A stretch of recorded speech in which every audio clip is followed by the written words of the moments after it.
Giddugalli hunda galeessa gabaa lammii magaalaa Finfinnee kutaa magaalaa lammii Kuraatti banamee oomishaaleen barbaachisoon gatii madaalawaan akka gurguramanii fi janjala faddaltoota seeraan alaa adda kutuun oomishtoota irraa dhiyeessiin walirraa hin cinne akka dhiyaatu taasisuun qaala'insa jireenya jiraattota magaalattii ba'aa ta'e kan salphisuudha. AMN Plus daawwannaa gabaa dilbataa taasiseen giddugala gabaa kanatti jiraattota fayyadamoo ta'an argatee dubbises oomisha gahaa fi qulqulluu iddoo tokkotti dhiyeenyatti argachaa jiraachuu dubbatu. Waan hundumaa bakka tokkotti arganna waan ta'eef asuma bitannee deema. Ankaraakoo asumaan bitadhee deeman. Erguma iddoo kanatti wanti kun sirratee taa'ee asumaan dhufee bitadhee deema. Asitti hundumtuu gaariidha argadheera. Baay'eetti timaatimii jettee, kaarotii jettee, zayitii yoo jettee hundumti baay'eetti gaariidha ilaaleera. Gabayaan kun baay'eetti gaariidha argadheera shammateera.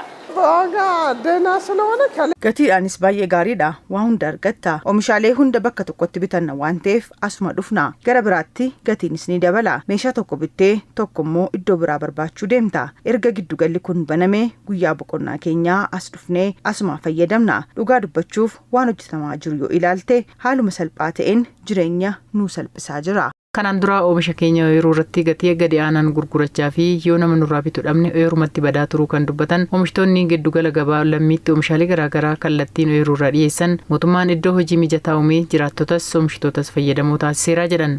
Nuti oomisha keenya kan dhiyeessinu maasarraa qaxxataa gara uummataatti dhiyeessaati jirra. Mootummaan bakka kan hojjechiisetoo kan nuuf kenne nun akka fayyadamaa taanuuf dhugumas immoo baay'ee fayyadamaatee jira. Maasarraa qaxxataa finneetu asitti buusna. Asii uummannis kun akkuma argitan baay'ee nurraa bitaatee jira. Gatiin keenyas baay'ee gadi bu'aa. Gabaarra parsantii 20 gadi qannasneetu gurguraatee jira.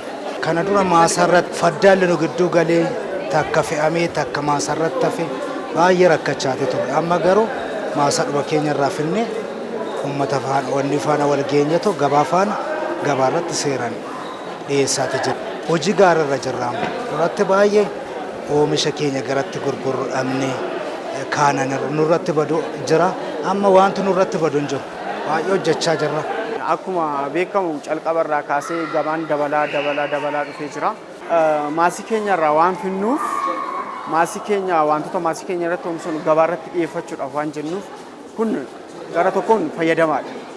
Oomisha keenya gabaarratti waan dhiyeessuuf lammaffaan immoo mootummaan kana nu mijeessee gabaa fi wantoota gabaa barbaachisan gabaatti gara yoo dhiyeessinu gatii qinnaashin akka dhiyeessinuuf haala nu mijeessa. Lammaffaan immoo kiraayii manaa hin qabnu gibira irraallee baay'ee qinnaashii waan ta'eef gara kanaan fayyadamaa ta'an. Giddugalli gabaa lammii kun hojii gabaa tasgabbeessuun cinatti carraa hojii uumuu keessatti ogummaa olaanaa taasisaa jiraachuu kanneen carraa hojii argatan ragaa ba'aniiru.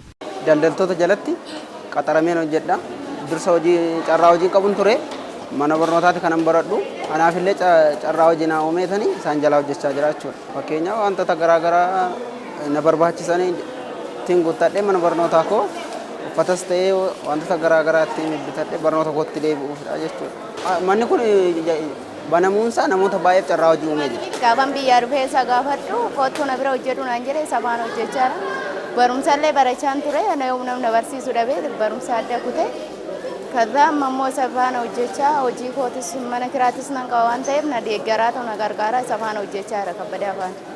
Hojjedhee amma birraa kanatti birtii galgala barachuu sabira oolee galgala barachuu koo karoora itti maddeen ture inni sin barsiisa rakkoon qabu guyyaa na bira oolte galgala sin barsiisa naan jedhee karoora kanaan habaase.